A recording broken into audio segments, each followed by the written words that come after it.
Hi அஸ்ஸலாமு அலைக்கும். Welcome to செல்லம் டிப்ஸ். எல்லாரும் எப்படி இருக்கீங்க? எல்லாரும் நல்லா இருப்பீங்கன்னு நம்புகிறேன். நாங்களும் இங்கே அல்ஹம்துலில்லாஹ் எல்லாரும் நல்லா இருக்கோம். ஸோ வாங்க இன்றைக்கி விளாக்குள்ளே போகலாம்.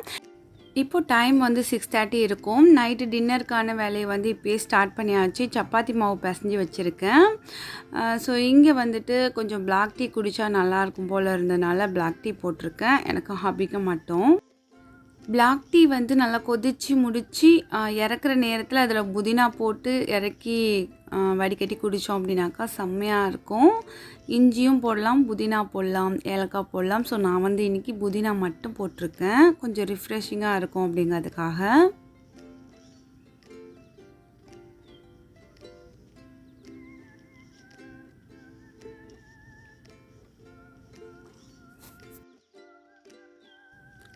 ஓகே, டீ குடிக்கலாம் அப்படின்னு சொல்லிட்டு வந்து உட்காந்தாச்சு. டீ குடிச்சிட்டு நம்ம அடுத்து டின்னரோட ஒர்க்கை வந்து ஸ்டார்ட் பண்ண வேண்டியதான். இங்கே டீ கொண்டு வந்து வச்சதை கூட கண்டுக்காமல் ஸோ பார்த்திங்கன்னா பயங்கரமாக ஃபோக்கஸிங்காக பார்த்திங்கன்னா மொபைலை வந்து நோண்டிக்கிட்டு இருக்கிறாங்க. ஹப்பி பார்க்கும்போதே அவ்வளோ இரிட்டேட்டிங்காக இருந்துச்சு. இங்கே ஒருத்தி உட்காந்துருக்கேன், கொஞ்சம் கூட கண்டுக்காமல் அந்த மொபைலை வந்து அப்படி என்னத்தை தான் நோண்டுறீங்களோ அப்படிங்கிற மாதிரி. இந்த நேரம் என்னோடய மெயின் வாய்ஸ் என்ன சொல்லியிருக்கோம் அப்படிங்கிறத நானே உங்களுக்கு ஷேர் பண்ணுறேன். ஸோ அப்படியே அந்த மொபைலை பிடுங்கி தூக்கி போடலாம் போல் இருந்துச்சு. அப்படி தான் என் மைண்ட் வந்து சொல்லிகிட்டு இருந்துச்சு. அவ்வளோ இரிட்டேட்டிங்காக ஆகும் சில நேரத்தில் இந்த மாதிரி மொபைல் நோண்டுறதை பார்க்கும்போது. ஸோ உங்களுக்கு என்ன தோணும் இந்த மாதிரி டைமிங்கில் அப்படிங்கிறத கமெண்ட்ஸில் சொல்லுங்கள்.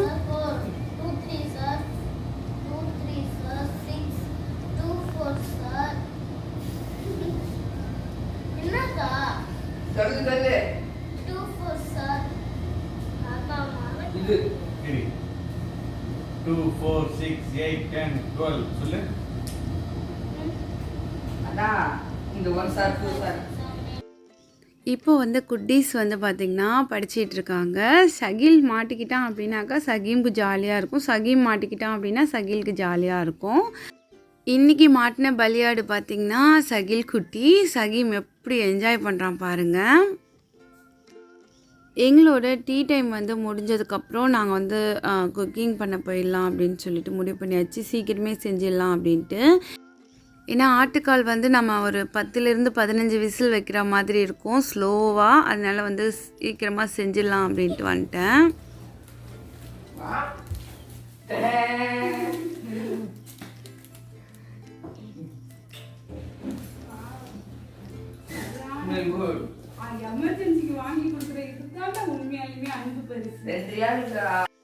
புதினா இல்லை, புதினா வாங்கிட்டு வான்னு சொல்லியிருந்தேன். ஸோ எல்லாம் நீ போ நான் போன்னு கடைசியில் வந்து ஷகீம் தான் வந்து போயிட்டு வந்தான். அது வந்து அழகாக வந்து கொடுத்தது வந்து ரொம்ப ஹாப்பியாக இருந்துச்சு.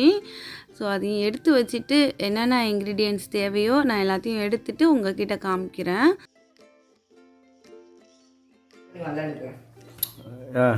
அம்மா டயர்ட் ஆகிட்டாங்க.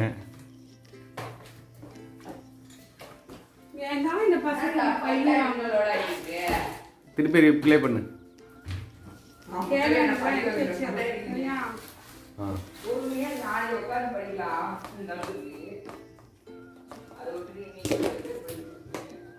ரெண்டு பசங்களும் செம்மையாக வந்து கம்ப்ளைண்ட், ஒருத்தவங்க மாற்றி ஒருத்தவங்க வந்து கம்ப்ளைண்ட் பண்ணிக்கிட்டே இருப்பான்.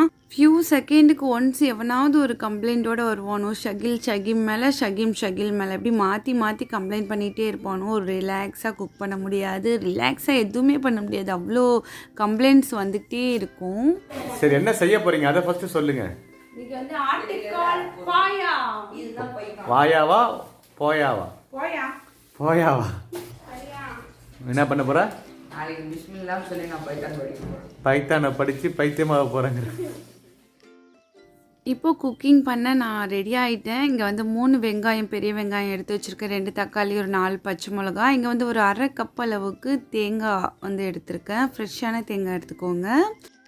நான் தேங்காய் பத்தலாம் அப்படியே வந்து மிக்ஸி ஜாருக்குள்ளே சேர்த்துட்றேன். இது கூட வந்து ஒரு ஸ்பூன் அளவுக்கு மிளகு சேர்த்துருக்கேன், முழு மிளகு. 1 ஸ்பூன் அளவுக்கு ஜீரகம் சேர்த்துருக்கேன். எல்லாமே வந்து டேபிள் ஸ்பூன் கிடையாது. 1 ஸ்பூன் வந்து பெருஞ்சீரகம், ஒரு துண்டு பட்டை, ஒரு ஏலக்காய், கொஞ்சோண்டு சின்ன ஜீரகம், ஒரு 4-5 முந்திரி, ஒரு 2 பச்சை மிளகாய். இது எல்லாத்தையும் நல்லா ஃபைன் பேஸ்ட்டாக வந்து அரைச்சி எடுத்து வந்துடலாம். இப்போ தண்ணி ஊத்தாம எல்லாத்தையும் ஒரு ஓட்டு ஓட்டுனதுக்கப்புறம் பார்த்தீங்கன்னா, நான் வந்து அப்புறம் தண்ணி சேர்த்து கொஞ்சம் நல்லா பட்டு மாதிரி அரைக்க போறேன்.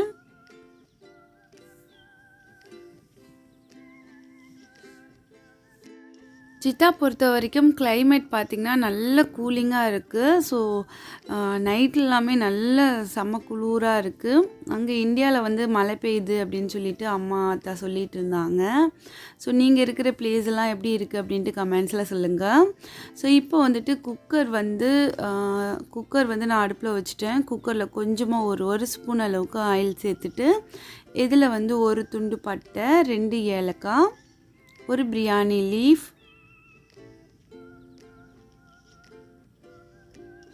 கட் பண்ணி வச்சுருந்த 3 பெரிய சைஸ் பல்லாரி வெங்காயத்தையும் இதில் வந்து சேர்த்துட்றேன். பொடிசாக கட் பண்ணி சேர்த்துருக்கேன்.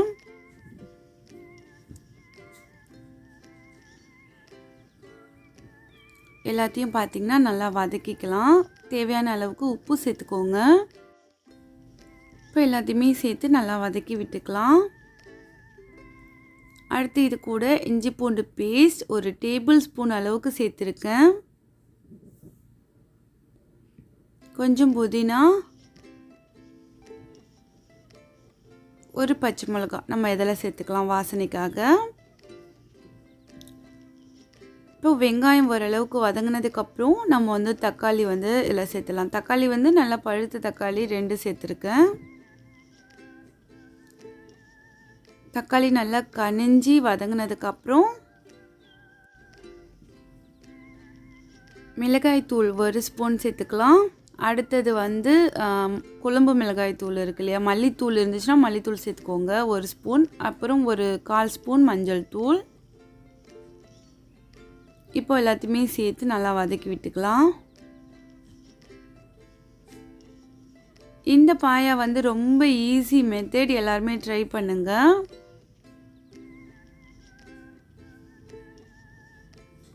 ஆட்டுக்கால் வந்து நல்லா கொஞ்சம் வார்ம் வாட்டரில் கொஞ்சம் நேரம் ஊற வச்சுட்டு அதுக்கப்புறம் நல்லா க்ளீன் பண்ணி ஒரு 4-5 தண்ணிக்கு கழுவிட்டு அதுக்கப்புறம் கொஞ்சம் மஞ்சள் தூள் போட்டு ஒரு ஃபியூ மினிட்ஸ் ஊற வச்சுட்டு அதுக்கப்புறம் நல்லா கழுவி இந்த மாதிரி எடுத்துகிட்டு வாங்க.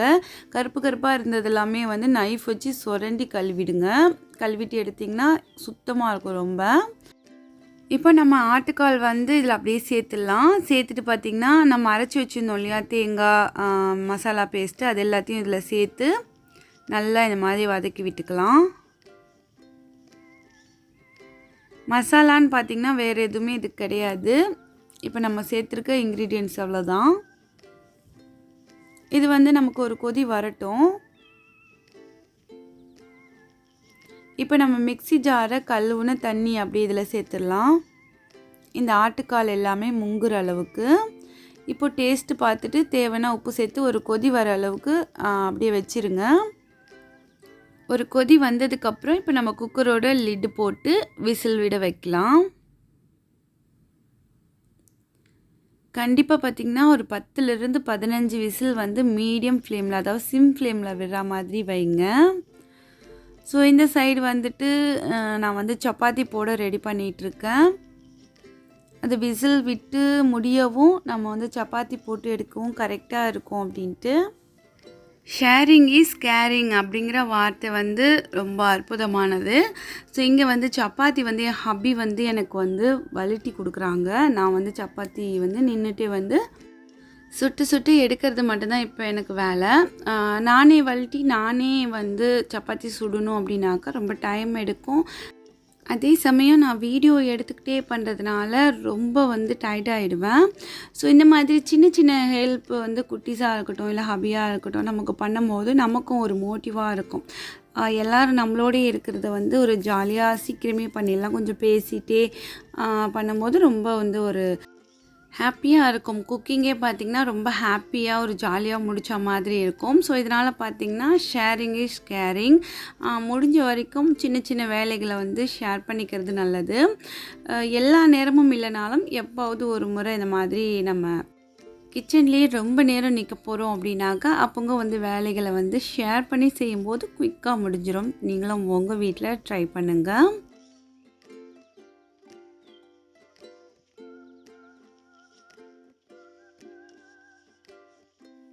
இங்கே சப்பாத்தி பார்த்திங்கன்னா செஞ்சு வச்சாலுமே 6 நாளுமே வந்து நல்ல பொசப்பாக தான் இருக்கும். ஸோ இப்போ பாருங்கள் உங்களுக்கு நான் காமிக்கிறேன். ஸோ இது வந்து நான் ஹாட் பேக் எதுலேயுமே வைக்க மாட்டேன். நார்மலாக ஒரு ஏதாவது ஒரு பாத்திரத்திலே போட்டு இந்த மாதிரி மூடி வச்சிடலாம். ஸோ இந்த சைடு வந்துட்டு என்னோடய குக்கர் வந்து விசில் விட்டுட்டே இருக்குது. குட்டீஸும் ஹப்பியும் பார்த்திங்கன்னா கொஞ்ச நேரம் ப்ளே பண்ணுறதுக்காக வாசலுக்கு போயிருக்காங்க. ஸோ வாங்க அவங்கள போய் பார்த்துட்டு வந்துடுவோம். நான் இங்கே உட்காந்துட்டே பார்த்திங்கன்னா என்னோடய குக்கர் வந்து எத்தனை விசில் விட்டுட்ருக்கு அப்படிங்கிறத கவுண்ட் பண்ணிக்கிட்டே இருக்கேன். நம்ம கிச்சனுக்கும் வாசலுக்கும் இடையில ஒரு விண்டோ இருக்கு இல்லையா, அதிலிருந்து பார்த்திங்கன்னா விசில் சவுண்ட் வந்து கேட்டுக்கிட்டே இருக்குது. டெய்லி பார்த்திங்கன்னா ஏதாவது ஒரு விளையாட்டு வந்து பசங்க வந்து விளையாடுறது வந்து ரொம்ப நல்லது. அவங்களுக்கும் ஆக்டிவிட்டி, அதாவது விறுவிறுக்க விளையாடணும். ஸோ அந்த மாதிரி கொஞ்ச நேரம் பார்த்திங்கன்னா ஃபுட்பால் இல்லைன்னா வந்து ஷட்டில் அந்த மாதிரி ஏதாவது ஒன்று விளையாடிட்டுருப்பாங்க. ஒரு அரை மணி நேரமாவது விளையாடுறது பார்த்திங்கன்னா ரொம்ப நல்லது. என்னோடய கிட்ஸு கையில் வந்து மொபைல் எதுவுமே கிடையாது. ஸ்டடிக்காக வேண்டி மொபைல் எடுப்பாங்க. மற்றபடி கேம் இந்த மாதிரி விஷயங்கள் எதுவும் கிடையாது. இதுக்கு முன்னாடி அதெல்லாம் விளையாடிட்டு தான் இருந்தாங்க. இப்போ ஸ்கூல் போக ஆரம்பித்ததுக்கப்புறம் அதெல்லாம் மேக்ஸிமம் அவாய்ட் பண்ணிவிட்டு ஸோ ஒரு அரை மணி நேரம் இந்த மாதிரி வெளியில் விளையாடுறது அதுதான் அவங்களோட என்டர்டைன்மெண்ட். அடுத்து டிவி பார்க்கலாம். ஸோ வந்து கையில் வச்சு மொபைலை ரொம்ப கிட்டே யூஸ் பண்ணக்கூடாது. அதுதான் வந்து அவங்க டேடி போட்டிருக்க ரூல்ஸ். நீங்களும் உங்கள் வீட்டு குட்டீஸோட இதே மாதிரி ட்ரை பண்ணுங்கள். இங்கே வந்து பார்த்திங்கன்னா நம்மளோட சாஃப்டான சப்பாத்தி அண்ட் ஆட்டுக்கால் பாயா ரொம்பவே எம்மியாக இருந்துச்சு. டேஸ்ட் கண்டிப்பாக வந்து ட்ரை பண்ணி பாருங்கள். நல்லா வந்து ஆட்டுக்கால் வந்து குக் ஆகிடுச்சு அப்படின்னாக்கா செம்ம டேஸ்ட்டாக இருக்கும். இன்றைக்கி நைட்டு 8 o'clock மாதிரிலாம் டின்னர் வந்து ரெடி ஆகிடுச்சு. ஸோ நாங்களும் வந்து சாப்பிட்டாச்சு. ரொம்பவே எம்மியாக இருந்துச்சு ஆட்டுக்கால் பாயா. நீங்கள் கண்டிப்பாக ட்ரை பண்ணுங்கள். சாப்பிடும்போது கூட பார்த்திங்கன்னா அங்கே வந்து எவ்வளோ ஆர்கியூமெண்ட் நடக்குது பாருங்கள். ஸோ உங்கள் வீட்லேயும் இப்படித்தானா அப்படிங்கிறத கமெண்ட்ஸில் சொல்லுங்கள். படிக்கும்போது ஓகே எல்லா இடத்துலையும் இப்படி தான் இருக்குது அப்படின்ட்டு நானும் என்னை ரிலாக்ஸ் பண்ணிக்குவேன். ஸோ பசங்களும் வந்துட்டு நல்லா விளையாடிட்டு ஃப்ரெஷ் ஆகி வந்துட்டாங்க. எல்லோரும் சாப்பிட்டுட்டு நல்லபடியாக வந்து இன்றைக்கி டே வந்து முடிஞ்சது. ஸோ இந்த விலாகும் இதோடு முடிச்சுக்கிறேன். இதுக்கப்புறம் வந்துட்டு இன்ட்ரெஸ்டிங்கான விலாக்ஸ் வரும். நெக்ஸ்ட்டு விலாகு பர்த்டே விலாக் வரும்னு நினைக்கிறேன். சாரி இன்றைக்கி அப்லோட் பண்ண வேண்டியது எடிட்டிங் முடியல. இந்த விலாக் உங்களுக்கு பிடிச்சிருந்துச்சுன்னா லைக் பண்ணி ஷேர் பண்ணுங்கள். இந்த விலாகில் உங்களுக்கு என்ன விஷயம் பிடிச்சிருந்துச்சி அப்படிங்கிறத மறக்காமல் மென்ஷன் பண்ணி கமெண்ட் பண்ணுங்கள். நாளை ஒரு புதிய வீடியோவில் உங்களை நான் திரும்ப சந்திக்கிறேன். அது வரைக்கும் தேங்க்ஸ் ஃபார் வாட்சிங். பாய்.